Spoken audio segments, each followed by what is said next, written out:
And here's the train coming here from Birmingham, and I have to stop at either Cambridge or Ely. That's the train I need to take, because I have to change either way to get a train to Norwich.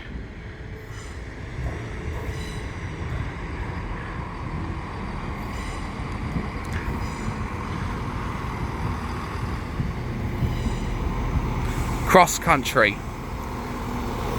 Very amusing, I will say.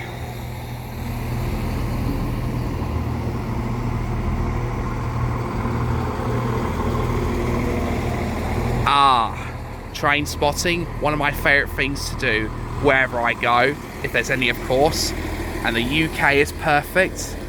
There's some in Ireland, but they're far from where I live, but I don't care.